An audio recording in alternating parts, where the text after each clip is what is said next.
Of LSTM. And for those of you that don't know me, I'm Laura Dean. I'm a reader here at LSTM in Social Science and Global Health. And our inaugural lecture series is an opportunity for us to recognise and celebrate the work of our new professors. And I'm delighted to welcome Professor Julian Eaton to deliver his lecture today. I've had the pleasure of working with Julian for the last 6 years, with many other colleagues around the globe, to advance the field of mental health and neglected tropical diseases. And throughout this time, I've had a lot of mentorship and guidance from Julian, and it's been a great privilege to learn from his extensive experience working in the field of global mental health. Julian came to LSTM about a year ago as a strategic appointment within the field of global mental health and in the Department of International Public Health. And his appointment marked an important investment for LSTM within global mental health to try and strengthen our impact in this area and recognise the importance of this global field. Julian's appointment strengthens the position of LSTM to galvanise our interdisciplinary partnerships across faculties and departments to support the generation and testing of health systems interventions to address the global mental health burden. At the centre of Julian's work is a vision for equitable partnerships with health systems actors around the globe, and perhaps more importantly, a deep-seated commitment to prioritise the values of those with lived experience. Julian had quite an unusual path to becoming a professor, having spent most of his life working outside of academia. But this is one that I believe made him a unique find for us here, as someone who has a clear understanding of what is needed to achieve impact on a real level within marginalised communities. Julian began his career as a doctor and psychiatrist in the NHS, then moving to work in Nigeria, initially as a volunteer in a small project looking after homeless people with severe mental health conditions like schizophrenia. This led to then joining the Christian Blind Mission's Nigeria office and building their work over almost 20 years, initially as national, then regional and global mental health advisor. And this coincided with the growth of the field of global mental health, and one that Julian has been at the forefront of pushing forward. As we'll hear today, a fertile environment and close interaction between researchers and advocates over the years has led to great advancements in these areas.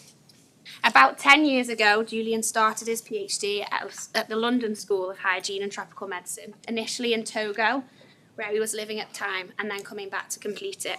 We do joke about how Julian would have finished his PhD much sooner, but he was also working full-time in 2 jobs, one as CBM Global's mental health lead, and also as the Chief Operating Officer of the Succeed programme, which looked at strengthening kind of community-based support for people with schizophrenia and was really doing groundbreaking trials in this area. Based on Julian's understandings of mental health as about enabling people to access their rights, based partly on work in the disability sector at CBM, he worked on improving the well-being of people affected by neglected tropical diseases, who are an extremely marginalised group, like the homeless people Julian began his career with in Nigeria.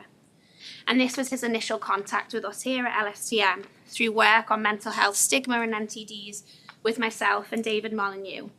And based on a shared set of values around the use of participatory approaches and disability inclusion, we've had great successes in these areas, working with colleagues in the non-governmental organisation Network on Neglected Tropical Diseases and at the World Health Organization to develop essential care packages for people affected. And so before I hand over to Julian, there's just a few housekeeping issues to cover. There's no fire alarms expected today, so if one goes off, please exit calmly and safely. There are gender-neutral toilets just outside of this room on the right-hand side, and just past the kitchen, and hopefully we'll have an exciting evening hearing from Julian. So welcome, Julian. The floor is yours. Thank you.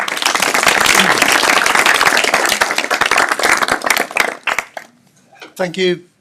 Thank you very much, Laura. It's such a pleasure to be here, to see so many old friends, my family here, and lots of new colleagues who've been incredibly welcoming over the last year and the time that I've been here. We work in a field that has, by necessity, drawn a huge variety of different capacities together. But I think you're here today with a real common purpose. So although I'm talking about mental health and the way that mental health fits into global international public health, I think it's pertinent to the way that a school like ours thinks about all of its different disciplines. So, do you like my picture? I tried to get old architecture going to new architecture in Liverpool. I think I did quite well, didn't I? So, what am I going to talk about? It sounds like a very grand title, doesn't it? We are living in really quite cataclysmic times for our field, for public health internationally. And there are a number of threads that I'm going to carry through, using mental health as a kind of example of the way that power works at a kind of individual level, as well as in these kind of international relationships that make up our common endeavour to improve public health around the world.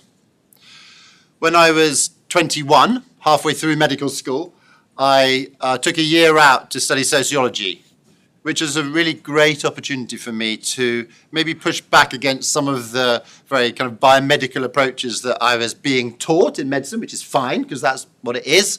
But it was good for me to have the opportunity to step back and think a little bit more about what I was learning. And at that time, there was a couple of writers that really struck me, and they talked a lot about power.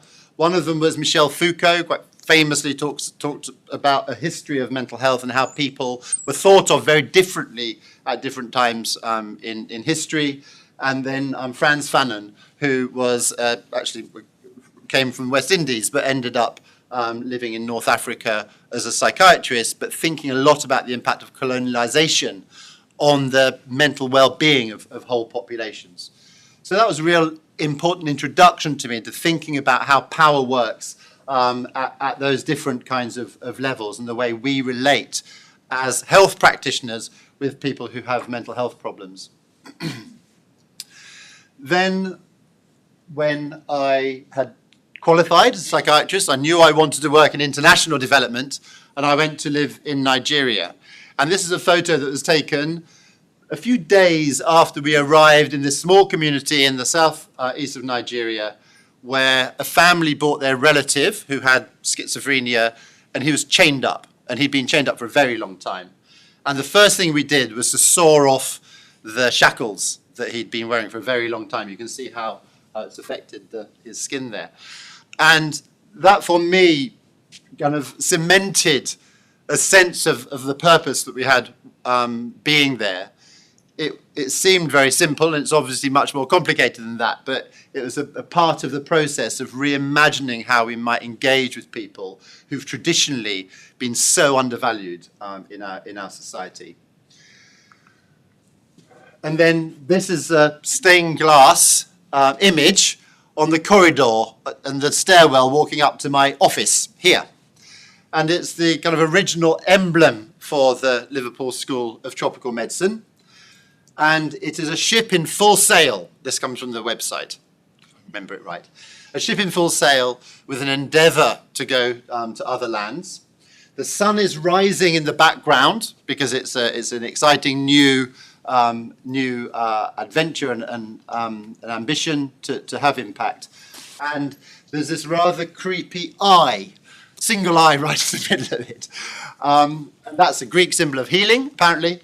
But it kind of slightly completes the circle because Michel Foucault talked about the medical gaze and the way that we have a tendency, when we're looking at the world and at our patients in particular, to read into everything they say what we're kind of expecting to hear. And we define what they've said, which might have been something completely different in the way that fits into the frameworks that we understand. And how that's such a danger, and we need to be very careful when we're doing that across cultures, to really hear what people are saying, rather than what we think that they were supposed to be saying. Refreshingly, the work that we're doing, and it's a 125-year history of this institution, is undergoing quite an examination at the moment about what the meanings behind those early ships that went out to other countries were actually taking, and how the motivation for that relationship with other countries was, and how it's changed over time. It's great The school has recruited a couple of historians who are really helping us to examine that history carefully, to understand it better as we try and forge a better way forward. So here we are, the obligatory childhood photograph. So this is me sitting on the doorstep of our house in Upoto, which is a village in northern Congo, where I was born and raised, with our neighbours. So this is Miriam, who we're still in touch with, and Mama Jennifer's children, she was our neighbour. This is the hospital where I was born, in Pimu, across the river. This is the view from our house. I was born across the river. My parents had to get a pirogue, a dugout canoe, across the river to reach Pimu. And my mum says that I have to say that she had a caesarean section with a local anaesthetic. That was the one thing I was told I had to say today. So this, for me, was a wonderful childhood, which I've cherished and has, of course, informed my subsequent life and thinking and ambitions. If I go on to the next page, I've put a map of what was then Zaire. It became Zaire the year I was born, actually. So this is the village where I was born, near Lisala, in the northern Equateur region, just on the bend of the river. And across the river is Pimu. And when I was 7, I moved to Kinshasa to go to a primary school. But interestingly, this is a picture of the Ebola River, taken by Peter Piot, who later became my boss at the London School of Hygiene and Tropical Medicine. And that's less than 100 kilometres from where I was born. And it was during the time when we were living there that happened. So as you'll hear in this talk, there are lots of connections throughout this story. But the link with the kind of work in tropical medicine started quite early. So moving rapidly on, I came back to the UK when I was 11, and we settled into life here. When I went to medical school in London, I was very engaged in the kind of reaction against the worst of Thatcherism, the kind of end of the end of her time when she was, had a lot of these individualistic type policies. And it was a time of real awakening, I think, around the environment. It wasn't the climate at the time. And a protest movement that really drew on some histories of trespassing and protesting. And that's really where the name of my lecture comes from. A world turned upside down is an idea that came from the Diggers and the Levellers, a kind of British history of protest. And I particularly like this image on the left here. This is Twyford Down, which is one of the really early road protests that I was involved with. It shows what an impact this road was having on the beautiful countryside. But also it was held partly to protest against a criminal justice bill which the government was bringing in to clamp down on protest. Okay? And this is going to come back, something I'll talk about later. It was also fun. We had a lot of fun. And that was important for community and a sense of kind of common purpose. And the other reason I like this picture is because there's a big Union Jill in it. And flags have become very big in the news recently. And this is something that we were putting up around my small town a few weeks ago to make a point about flags. So the picture on the bottom right is a couple of people who were taken to court by McDonald's because they were saying that their food was not healthy, and they were really put through the mill as two people with no money and taken to court by this huge multinational corporation who wanted to silence them. Again, this is something that will come back later, but that was all happening at this time. The police infiltrated their group and ended up actually having a relationship with one of the people, which is just kind of coming out now and is a big scandal. But a lot of that money and pressure was put on by big corporations who were really trying to silence people who actually were making a point about public health. And that's what I'm going to mention in a minute. So apart from partying in London, I also went through medical school, knew that I wanted to work in international development, and so I thought I'd be a GP, and I started GP training. My first attachment was psychiatry, and I absolutely loved it. I loved the engagement with the families.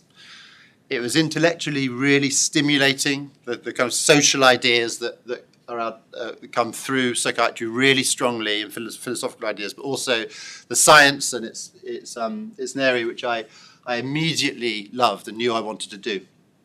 But at the time, there was no such thing as global mental health, and I couldn't really see a career going forward in that area. I'll come back to that in a minute, but I wanted to think a little bit about how mental health is seen in different communities around the world. Now, obviously, this is a huge generalization.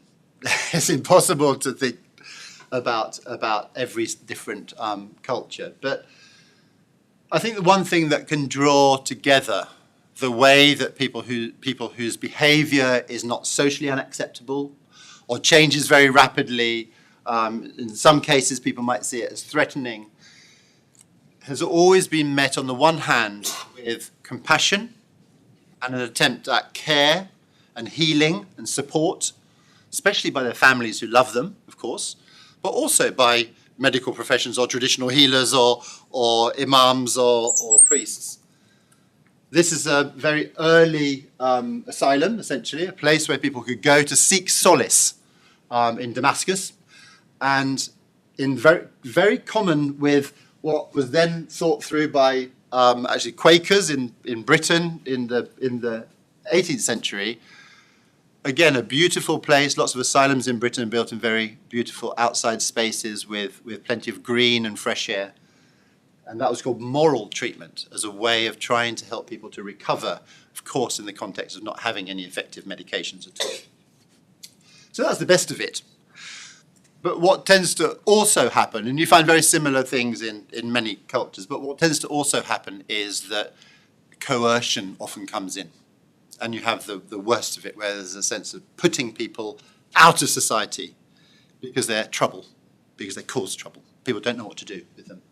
And that, I'm not being judgmental, because it's often very difficult to know what to do. But that is what often happens with asylums. They become institutions for coercion and control instead. And that's what happened at the period of time when we started exporting our ideas from Britain to colonies.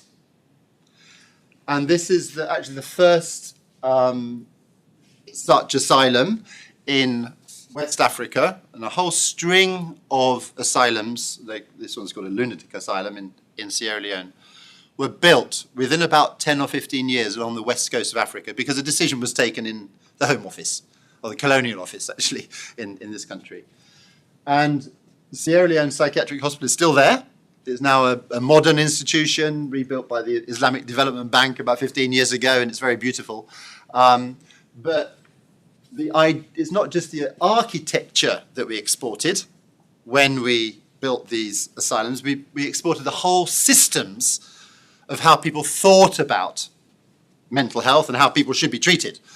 And one of those, unfortunately, was build big buildings and fill them with all the people you don't know what to do with from your communities.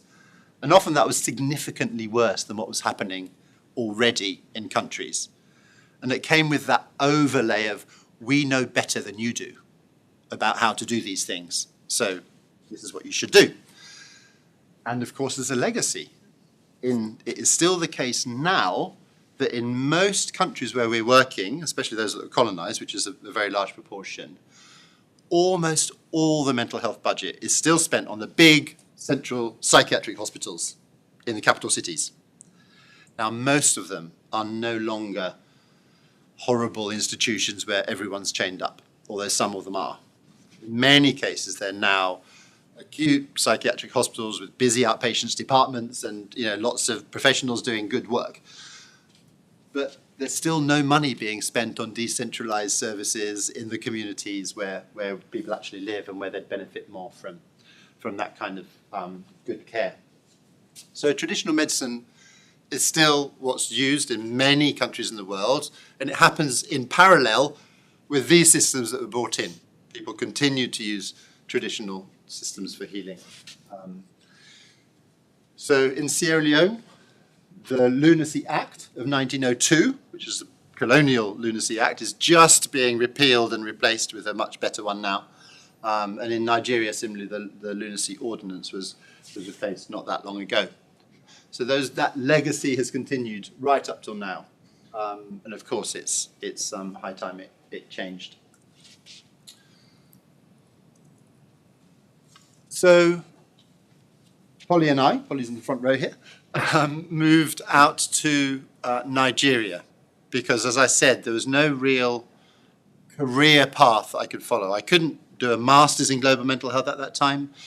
There were no jobs available apart from a few organizations like Médecins Sans Frontières who had roles for kind of counselors and psychologists in emergency settings. There's a little bit of that, but no role where you could really engage in changing systems in the long term, thinking about how to really change systems. And we went out to a project in Nigeria. Nigeria is special in very many ways, and it's very close to my heart.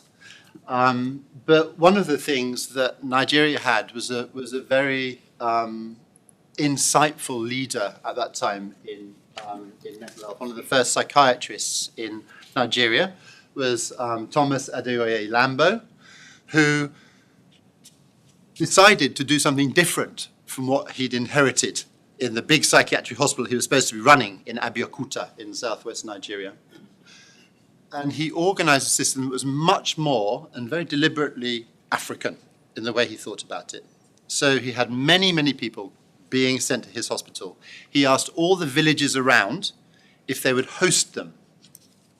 And they only came as day patients to his hospital. So they didn't lose their social skills. They continued to live in communities the rest of the time. And he was very well recognized for this quite radical approach, which actually, of course, all these years later, we're thinking that we need to do something similar here. And that's an important theme in where we've arrived in global mental health, is learning from our experience in many other countries and applying them often in marginalized communities, in high-income countries. He went on actually to be the deputy director of the WHO after that. So Polly and I went to live in this beautiful place called Amudo, which means Village of Peace in southwest Nigeria in Abia State. Polly's an occupational therapist, so doing lots of rehabilitation, and I was a psychiatrist. And this is a project, as Laura said, that was looking after people who are homeless, often brought to us chained up, or we identified people on the street, often being treated very, very badly and in a terrible physical condition. They underwent a long period often of good, caring rehabilitation and were taken back to their families and communities as a part of a really nicely thought through rehabilitation process. So this is the last one, I promise. So I also get the chance to embarrass my children. So these two beautiful children are now sitting at the front over there. After 3 years of volunteering at Amudo, I needed to get a job. I thought I'd have to come back to the UK and become a jobbing psychiatrist in the NHS, but we got to know this organisation called CBM. I ended up working with them, and that actually ended up almost 20 years worth of working with CBM in Nigeria and then in Togo before coming back here. That was important for me because I talked about the sociology degree earlier, but CBM is an organisation that's rooted really in a culture of thinking about disability rights and thinking about people in a much more holistic way. And that's one of the things that attracted me about coming to Liverpool here, the tradition of research in this area, in neglected tropical disease, and also in mental well-being and disability that Laura talked about, and there's a group here that does that work, is exactly the kind of work I wanted to do. But CBM is a very important organisation for me in understanding different ways of thinking about mental health and psychosocial disability. Okay, so the corny architecture gags keep coming. So does anyone know where this is, what this is? Geneva. It's the WHO in Geneva, yeah. So the title of the lecture is about global health architecture, and I'm going to be talking a little bit about what's changing now. But just as a kind of introduction, the system that we have now of thinking about how countries coordinate in organizing their health, in researching about their health and sharing ideas about what works and how things should be done, really came out of the system that was set up with the UN after the war, and organizations like the WHO that were there with an element of democracy. Countries are supposed to all equally feed into it. The kind of organizing governance structure is supposed to be democratic. And that's supported by systems like human rights conventions, like the Convention on Rights of Persons with Disabilities, which has been very important for us, but a lot of child rights and health rights as well. And then occasional big get-togethers for the world to think about how do we want to move development forward, the Millennium Development Goals and the Sustainable Development Goals. So this system is built on this idea of a type of democracy, of multilateralism, so people working together in different ways. There are the financial systems that sit on top of that with the World Bank and International Monetary Fund to help governments to pay for what they've been advised to do. And the idea of a rules-based order. So we're all in this together. We should follow certain rules. And to a certain extent, there's a degree of kind of sanctions if you don't. So that's how things are supposed to work. Okay? And that is something that I think many of those ideals we aspire to, and it would be nice if it worked well. Okay? But already, before the big crisis that we've had this year, there were some major problems with that. There's a degree to which a sense of some countries didn't feel they had as much voice in that system as others. That actually some countries felt that they were judged more harshly than others. Some countries get to veto decisions and others don't. So there's already a kind of sense of it's not really fair for us. Africa CDC, that's this beautiful building on the right, was founded probably about 6-7 years ago now, really because of the failures with the Ebola outbreak, and the response from the WHO wasn't good enough, it wasn't quick enough and effective enough, and there was a sense that we needed to have different systems, maybe that were a bit more orientated towards certain countries, to regions being able to take more autonomy. Now that's happened already to a certain extent in richer regions. But the Africa CDC has kind of shifted that sense of, well, where do countries get their advice about health from different countries to a certain extent? So some things are already starting to change. And that was the world in which I started my work, first in Nigeria and then in coming back to this country and working in a wider community of people. Important studies in the 90s, global burden of disease studies, recognized how important mental health was in terms of the proportion of all the disability and the shortened life that happened in the world is, but no one was recognizing that or paying sufficient attention to it or investing sufficiently in their health systems. And public health in many other ways had moved forward quite well. You know, HIV was in many ways an amazing success story of people coming together, doing lots of research, investing in what needed to be done. Child mortality had been brought down very substantially by the Sustainable Development Goals, particularly, Millennium Development Goals particularly. And there were some really good examples of what could be done in infectious diseases and other areas. And in mental health, there was none of that. So a group of people coalesced, mainly around Vikram Patel, the person on the left here, and colleagues, to say, why can't we do that for mental health? Why can't we work out what the best evidence is, apply it appropriately in different places, based on these founding public health principles of equity and justice and efficiency and what works and good science. And this is a group of people who came together when we wrote a commission for the Lancet on global mental health. And there's people there. So Grace Gatera is a really important lived experience lead. This is the editor of the Lancet, Richard Horton, and people from WHO and from funders.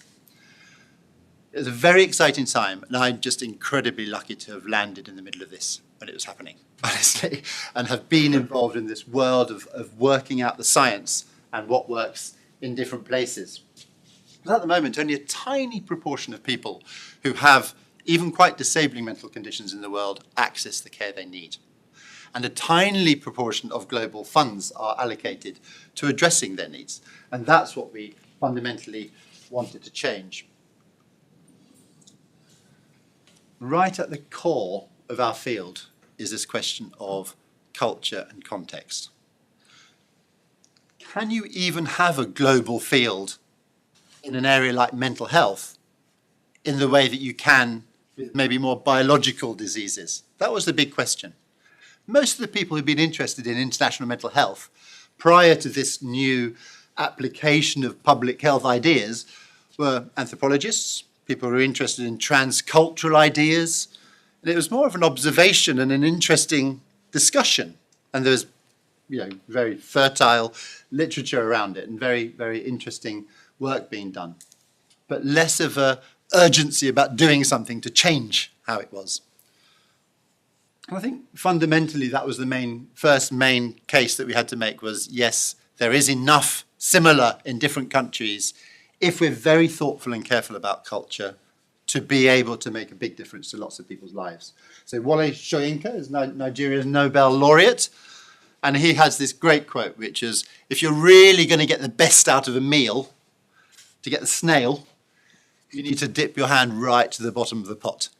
So we need to invest heavily in understanding cultures if we're going to really understand how we can do good, avoid doing harm, and do things in ways that are culturally sensitive and appropriate. So the ongoing debate, and it is an ongoing debate, is are we risking a kind of cultural appropriation, doing imperialism, doing what was done with those asylums at the turn of the century with our new science that we now think we know better again, and we're pushing that in other countries.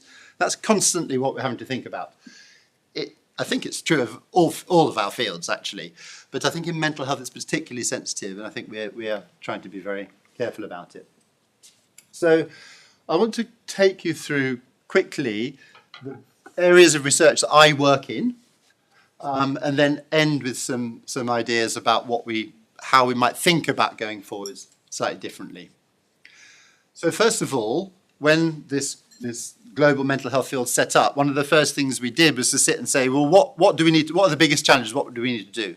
Number one was the tiny proportion of people who receive services, so the treatment gap, which is more than 90% in most low and middle income countries, especially if you say treatment of a decent quality and standard. Okay. So we wanted to make a case for scaling up services and to understand how we could efficiently do that. We knew that you cannot just replicate the way things are done here. We didn't even want to, and there certainly aren't the resources to do that in different contexts. So a lot of this work has been around finding efficient ways of scaling up services, thinking about the human resources and the financing and the systems and where services are delivered.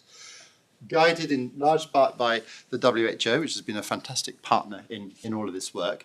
And I was really privileged to be a part of MHGAP, the big program that they ran from the very beginning, setting up how those services might look. And then did some work around this in Nigeria and in other countries through CBM, including some work on deinstitutionalization. A few years after we'd started, I led this paper in a new Lancet series, trying to measure how we'd done. The sad fact, our findings, and what is still the case now, is that we haven't really had a major impact on that treatment gap, the proportion of people in countries who are receiving services, even though we've gone very far in better understanding, I think, how it should be done. We haven't reached that tipping point of the confidence for investment in a very large scale. The next area is related to thinking about the role of people who are voiceless as we bring services to play. Historically, people with mental health conditions, and actually generally patients in any health system, have never really been asked what they think about the services they should be receiving, especially in the context of mental health. It's pretty unique in most countries where psychiatrists are the only doctors who are routinely encouraged, allowed, enabled to take people's liberties away, and in very, very large numbers in many countries, without enough checks and balances. And that's a problem, and something we need to think very, very deeply about. So we've had a number of processes of how to take this forward, and the biggest thing that's really come out of it is we need to privilege and enable the voices of people who lived experience themselves to influence how things are done. Okay, I just wanted to briefly mention this program on the right here, big WHO program, which has been really instrumental in putting tools in the hands of people to judge what their services look like and measure them and try to change them. Okay, so thirdly, this is what Laura talked about earlier, the work in neglected tropical diseases. So a very similar kind of theme to the previous one. This is a group of people who are very, very marginalized in lots of parts of the world, people with diseases like leprosy or lymphatic filariasis, and something obviously a school like Liverpool has been studying for many, many years. But apart from with the personal experience of lots of clinicians, without any real investment in understanding the science of what we can do to improve the well-being and quality of life of people with neglected tropical diseases, even though we went very far in the more kind of health sciences and treatment of that. So a really collaborative group right across lots of NGOs and science and research have been working very effectively for a number of years now. And I just wanted to illustrate here really how you can move a area of work forward if you collaborate really well across disciplines. So we've done a number of pieces of research in different key gaps that we identified. We've published them in a few collections that have really made the case together. WHO has responded very well to that and published a few kind of important guidelines. And hopefully, in a couple of months, in January, we're going to be launching this new essential care package, WHO essential care package for mental health and neglected tropical diseases. But we might run into the same problems as we had with where we are on scaling up mental health services. That we have the science, but is it going to get picked up and applied in countries?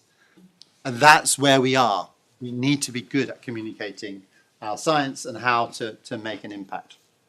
The final theme to mention, Mohammed and Bikseng are here somewhere, part of a team I work with at London School and will be coming here as well, I hope, on working in outbreaks particularly.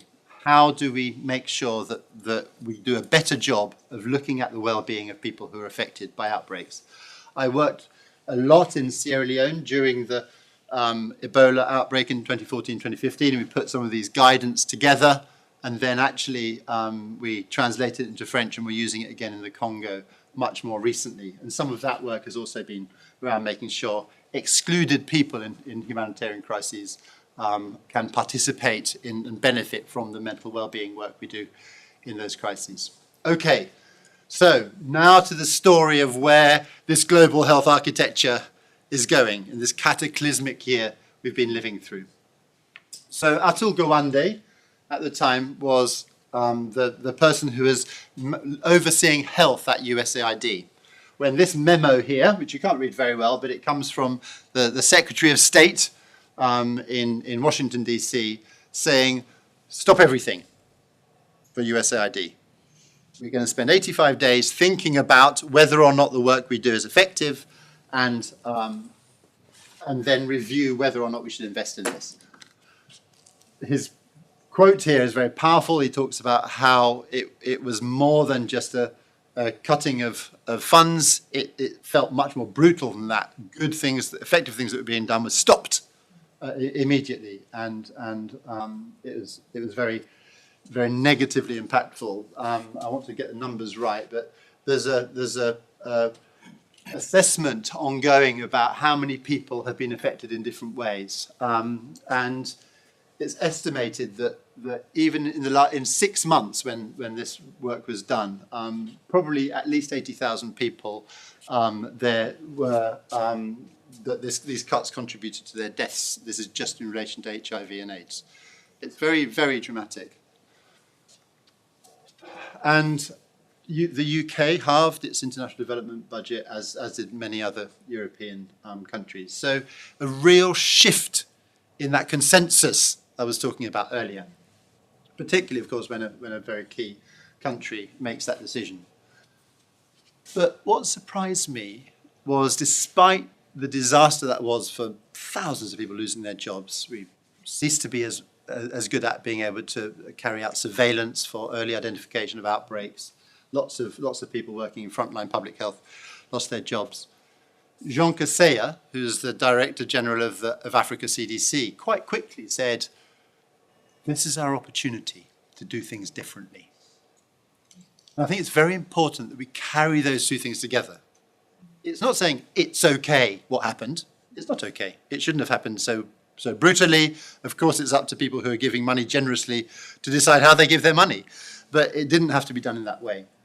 But at the same time, sometimes crises usher in change.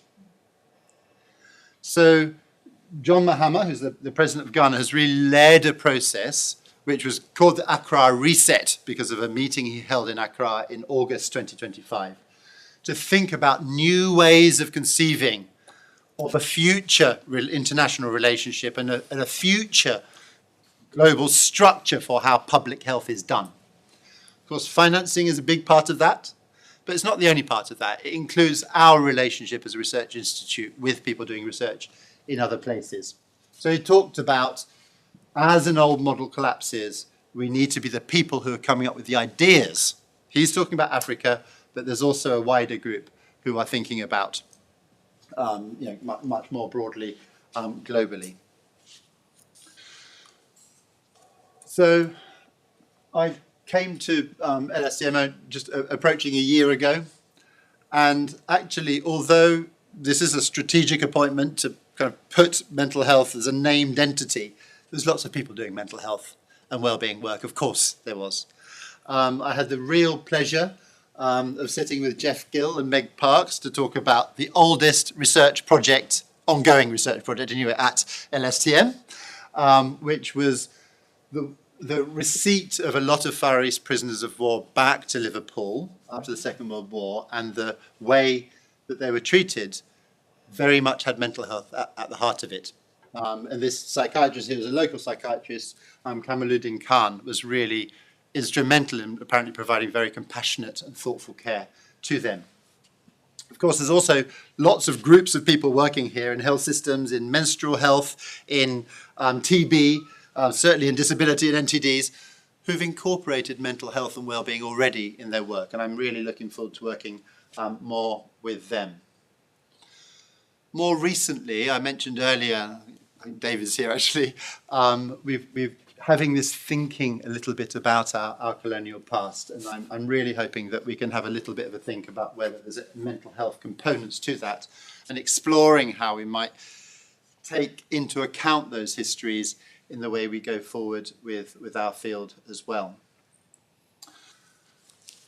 I took the opportunity a couple of months ago to invite lots of people who work in global mental health across the UK and some international partners, Africa CDC and WHO, and some of the partner hubs that we have in other countries were there also, to think about the UK's contribution to global mental health in the context of the huge cuts that we've all experienced, including in research funding.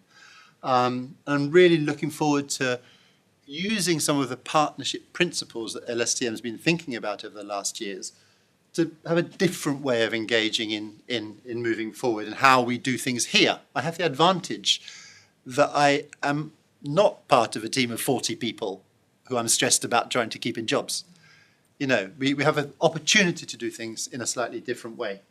That will mean exciting things like having a master's, but having it based in another country and us contributing to it, not having everyone coming here for a new global mental health master's. There are 6 in this country already. Don't need another one.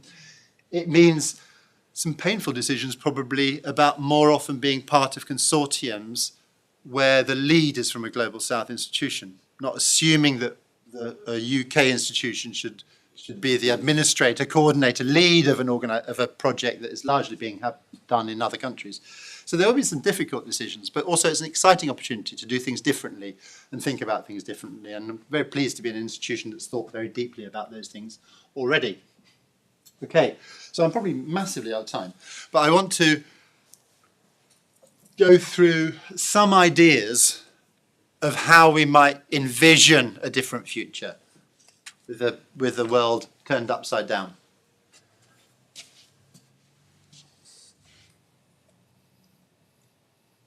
So the first one, which I think is the most profound of all, is this idea of acknowledging and celebrating different types of knowledge. We tend to privilege medical knowledge, clinicians, and scientific knowledge, researchers.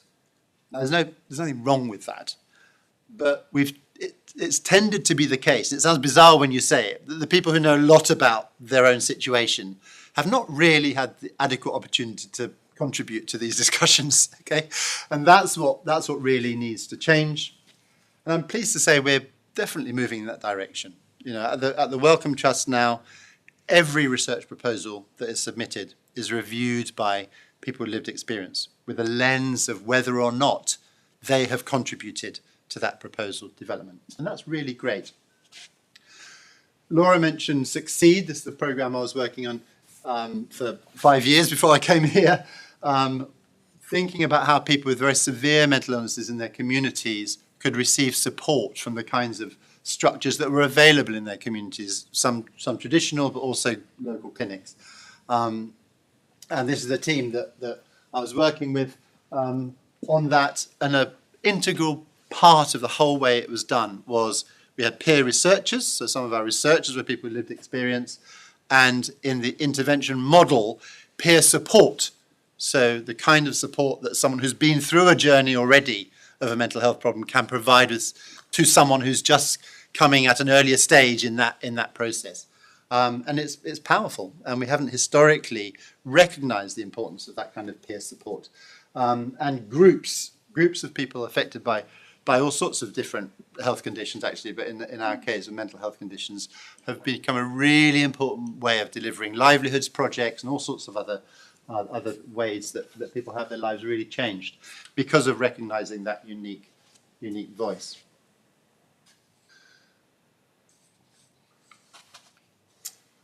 Secondly, and I've alluded to this already, thinking about the way that we relate as international collaborators in research.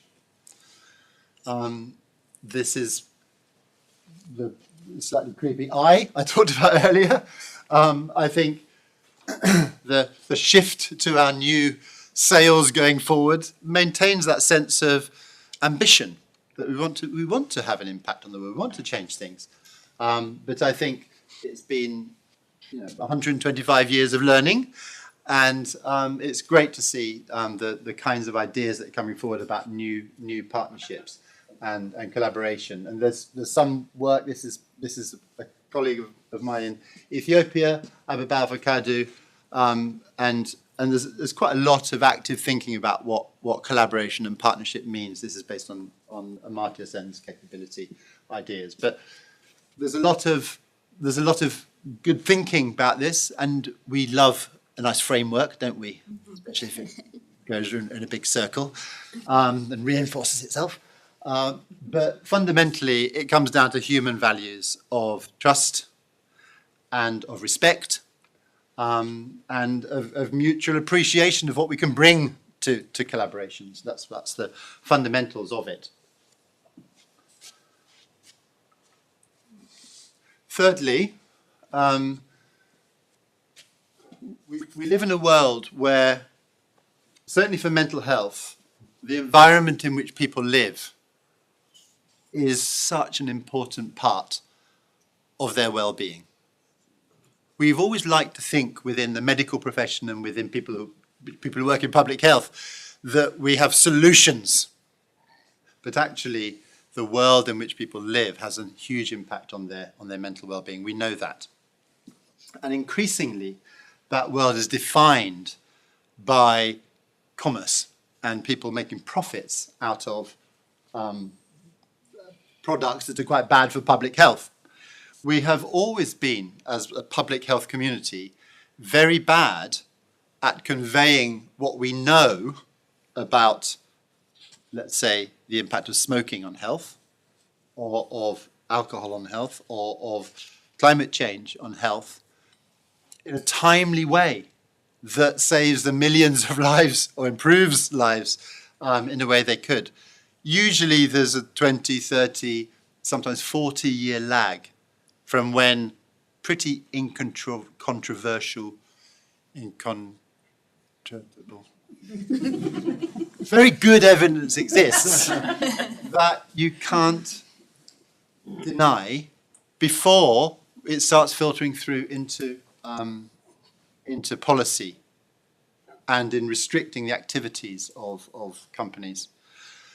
This advert for Primus, which is the kind of classic beer of Congo, says to love the Congo is to love Primus. Really powerful advertising. That's your national identity is associated with this beer brand. The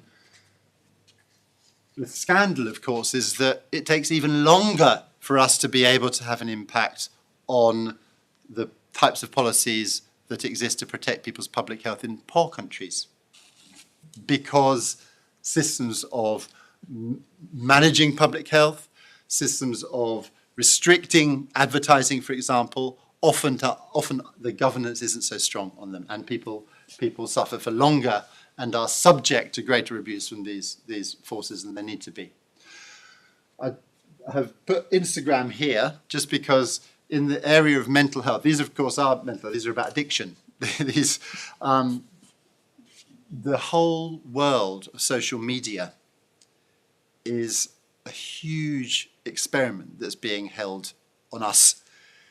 And quite a lot is already known about the impact it's having, especially, for example, Instagram. The reason I put it there, on young women with an app that's largely about comparing yourself to other people and thinking you look terrible and everyone else looks great and they're thinking the same about you, So there's definitely some evidence that it's doing harm. But have we got the means, the levers, to restrict the harm that's being done? No, not at all.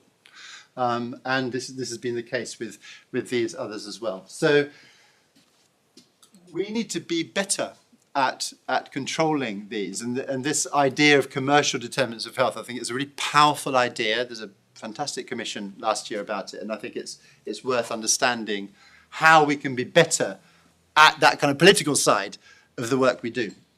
When we lived in Togo, Marlborough wrote to the Togolese government and said, you want to put these pictures on your cigarette packets warning people about the dangers of smoking, but we'll sue you, and we have more money than your health department does. So you have to, and they also said that in Australia, we did the same thing and we won, which was an outright lie. They lost in Australia when they tried to sue the Australian government.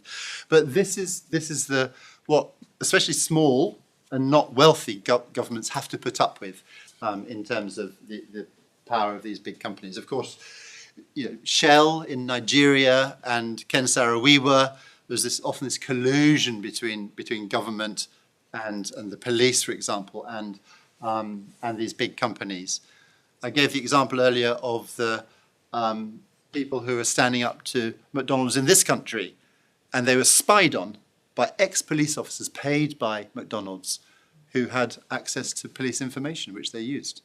So in public health, we need to not be naive to the money behind the same issues we're dealing with, that can often have much more effective ways of conveying it to the public than we have. So that's the third way we need to turn the world upside down, is to take seriously the impact of business, which of course can be good.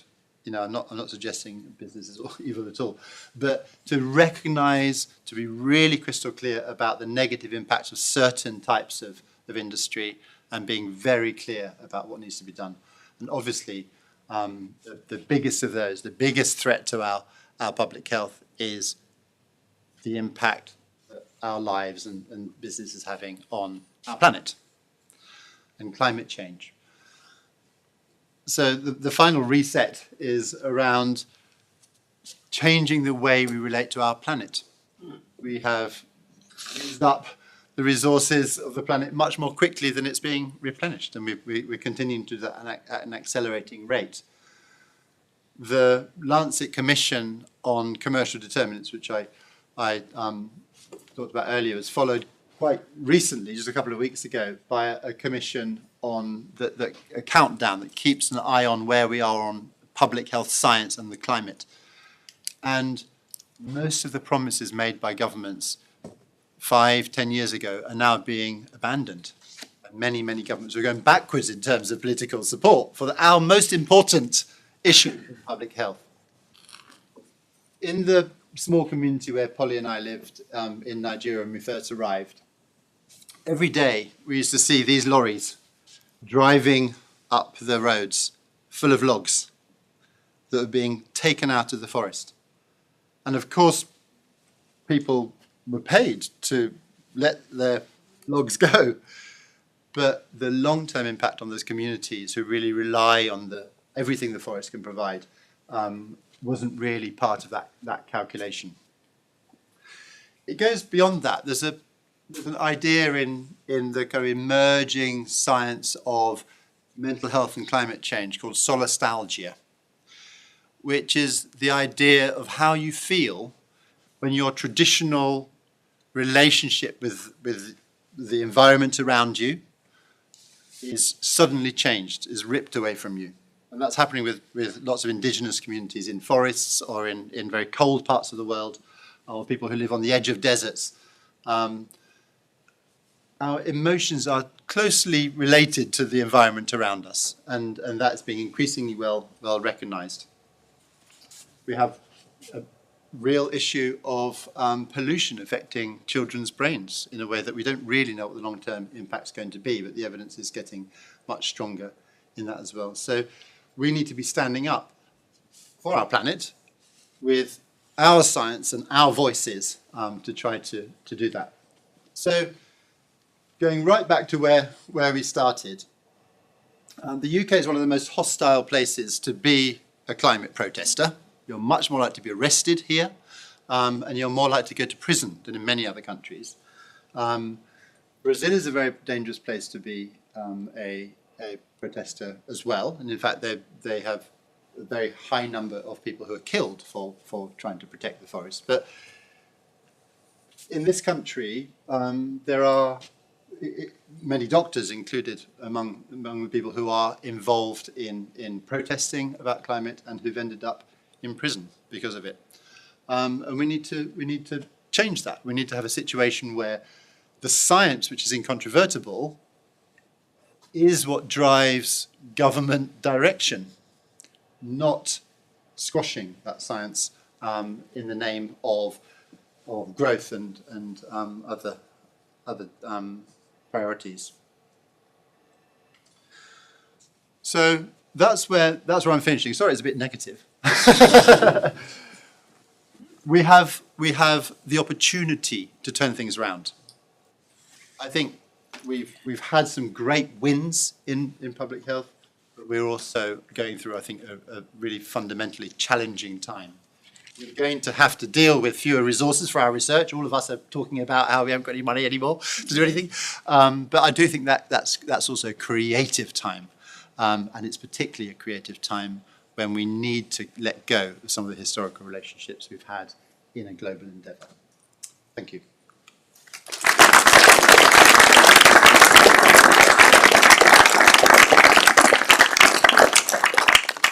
Thank you, Julian, for a really thought-provoking hour.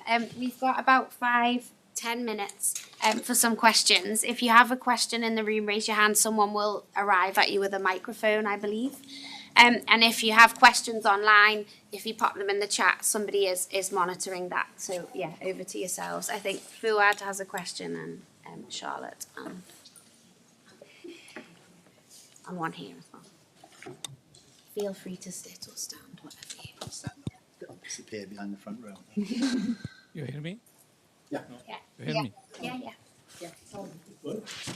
Yeah. So thank you, Julian. Very, very insightful and amazing presentation and thoughts and ideas.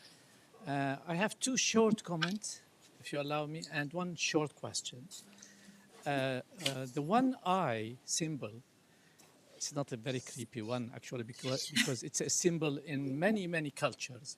You know, it's a Horus eye, from old Egyptian eye, it means for protection. Okay. It's mainly in many other cultures. So it's an eye of protection, and you're still seeing this eye. Yeah. The second one is about this, the asylum, the mental health asylum in Damascus. You know, I'm from Syria, and I know that place very, very well. I was a guide tour for having people to see that. Now you're going to tell me what I got wrong about it. Yeah, we'll go one day there.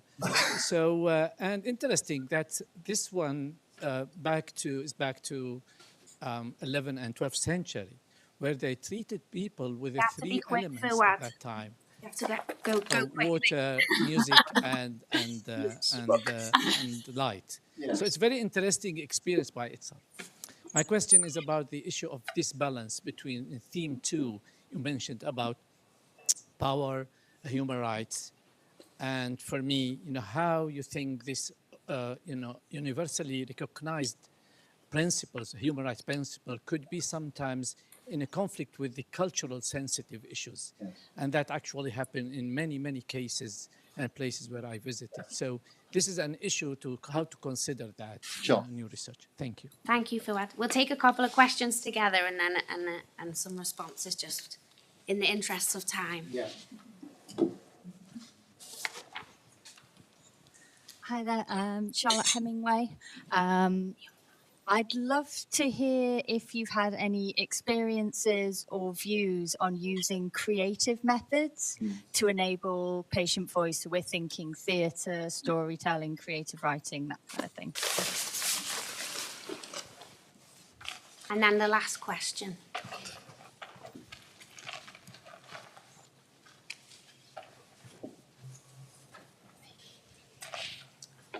Thank you, Julian. My name is Mohammed. I am a psychiatrist from Iraq. I've been here working in the NHS for 1 year on a fellowship. So I've got two questions.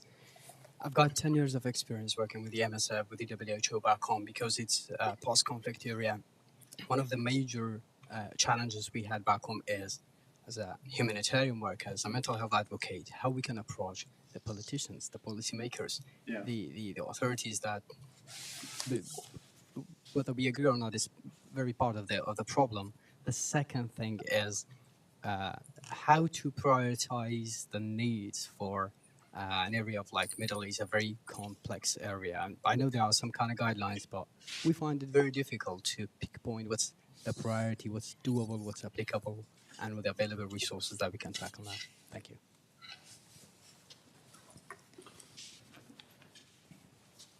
Should, Over to you, Okay. Julian, I think. okay. And then, okay, so,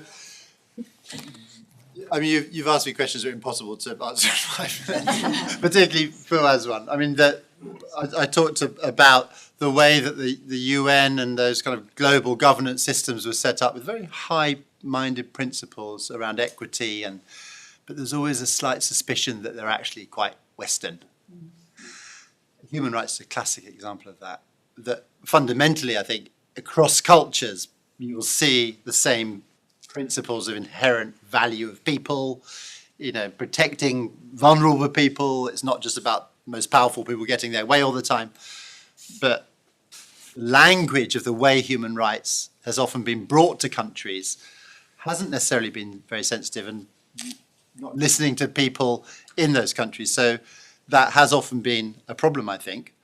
I know that some very sensitive and careful, thoughtful work has been done, for example, with people who are wanting to work to protect the rights of gay people in countries, but it's illegal to do so. And thinking carefully about how you might do that is part of a profession of thinking about international relationships in a subtle way. but it is a real issue that it hasn't always been done very well. And the same thing goes for mental health. We might actually believe that a certain intervention is probably helpful across cultures. You have to be very thoughtful about how you engage with local communities to really make sure of that, and maybe it might just be how the same thing is done, not that it's not done at all. In relation to creative methods, absolutely, especially in research, if you want to engage people and learn their ideas, it's usually not very helpful presenting them with a questionnaire. Having ways that enable people to comfortably communicate sometimes quite complex ideas is very helpful and effective. I think photo voice is something that's been used here quite a lot, but also as kind of therapeutic methods. Yes, absolutely. The problem is that no one's invested heavily in evaluating them, so it tends to be harder in a kind of open market of what's worth investing in and efficient, and because there's not enough research done. But that's a gap. That it's not that it's a lack of knowledge rather than knowing it doesn't work. That's the issue. Yeah, but it's certainly appreciated by people, often more than especially young people, than very traditional treatments. Your question about how we engage with politicians is the crux of what I was saying. How do we translate science to impact? I think the thing about mental health is it actually touches almost everyone. The biggest impact we've had in many places is when there's been a champion at that high level of politics because their sister has depression or their mum died of dementia, or all these different personal connections that people have. What's a bit different from other health conditions is they often can't say that in public. So you have to have quiet conversations with people who actually sympathise with what you're doing, but because of stigma associated with mental health, cannot say openly that I'm a champion for mental health. Now, of course, you have some remarkable people who are. But I think engaging with people on a personal level is always going to have to sit alongside presenting good, hard economic evidence about the investment case for mental health. You always have to have that personal side as well. Brilliant. Thank you so much, Julian. There isn't questions from online, but just to tell you that there's attendees from 45 different countries, so we really have gone global, and lots of well wishes for you. I think everybody's excited to have you here with us at LSTM, and we've had a really interesting evening, so thank you very, very much. Can I just say one more thing? Yes. I'm sorry, I was meaning to say that before we got into questions, but I just wanted to use this opportunity to say thank you myself. So obviously this is where I put my foot in it by not mentioning someone who would be important in my life. Okay, so with that proviso, my parents are online. They would have loved to be there, they couldn't be, but as you saw from the beginning, a lot of where I'm from is about their commitment to justice and to changing things and to improving the world in places where it wasn't familiar with them, where they grew up. There's lots of people at CBM who really nurtured me and believed in mental health at a time when not many NGOs did. And really, I'm actually going to avoid mentioning names because there's so many special names. I'll be here all day. But lots of people at CBM, you know who you are. I really benefit from that. People in that picture in global mental health, lots of mentors who've really, again, been part of a journey that really supported me when I was just a person in a village who wrote an email to someone at King's College and said, "What do you think I should do about this?" And they replied very generously. And you know who you are as well. There's a whole long list of colleagues from Nigeria and Togo who I worked with very closely, and many of whom I enjoy ongoing collaborative relationships with, and at the Centre for Global Mental Health at London School, as well as colleagues, some of whom are here, and at the WHO, who've been really supportive of mental health on a exciting collaboration between NGOs and research. I want to list a whole load of people. I'm not going to mention anyone so I don't get it wrong. But thank you. My family are here, who've been very patient, being away a lot. Thank you, Julian. And if just a few things to say, if you've enjoyed this inaugural lecture, there's a whole series of them. The next one will be on the 14th of January from Tom Fletcher. And there is a, should the screen change? I was told the screen would change and there would be a slide here. No, go to the website and there'll be more information there if you're interested in attending them. There are drinks outside, so please do stay around and chat more to Julian and each other. And hopefully everyone is now an advocate for global mental health and wants to learn more. So thank you very much.